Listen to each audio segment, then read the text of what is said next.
How are we supposed to create valuable meetings now when some work at the office and some from home? I'm David Stiernholm and you're listening to Done. Today we're talking about how to lead great hybrid meetings. But first, do you struggle with keeping your focus on the task at hand? Or do you tend to forget to take breaks during your workday, resulting in exhaustion at the end of the day? In both cases, a simple Italian method would help you. I'll tell you all about it in a post on the Struktör blog. You'll find a link in the show notes.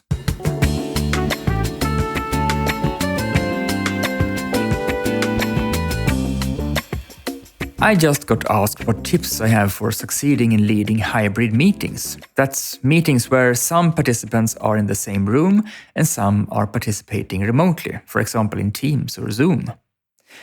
As you probably guess, I, just like many others in the speaking business, have held countless lectures and talks through digital platforms over the last years, as well as hybrid meetings. And sure, I have gained experiences, and sure, I have figured out tricks that I myself use, but how to best lead hybrid meetings isn't really a part of the kind of job structure that I have chosen to focus on.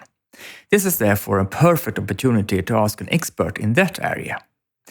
So I contacted my speaker colleague and moderator Anna Bellman.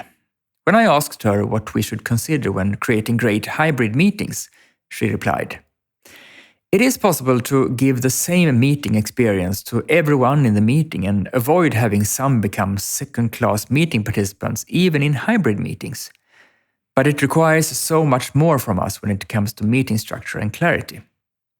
Speaking with me, Anna shared 6 tips for effective hybrid meetings. The first, use good technology. Those in the room and those participating remotely should all be able to see and hear each other, preferably with multiple cameras and angles. The second, have the same rules and tools for everyone.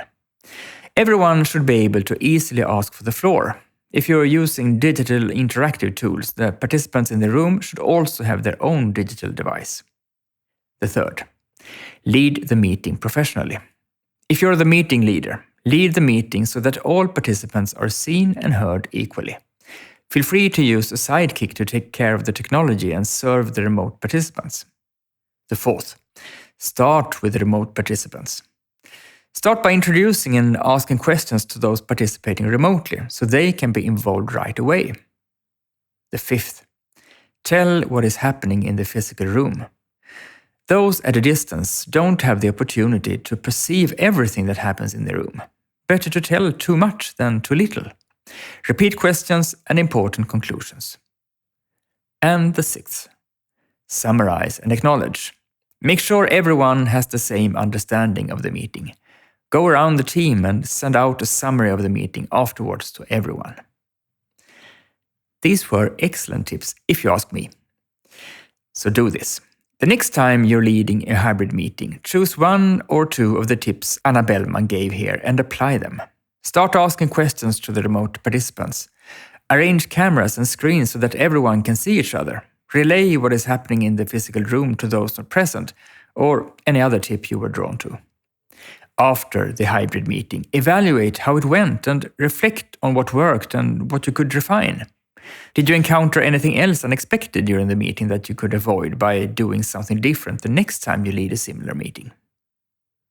Because if you refine how you lead hybrid meetings, the meeting format will increasingly become a viable alternative to purely digital or physical meetings.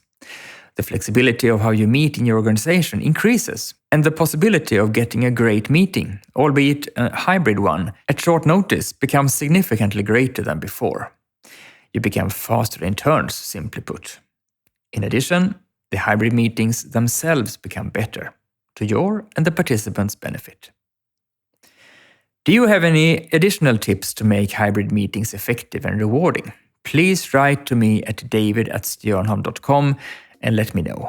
As you surely understand, this is a highly relevant question for many, so your tricks are warmly welcomed. I'm all ears.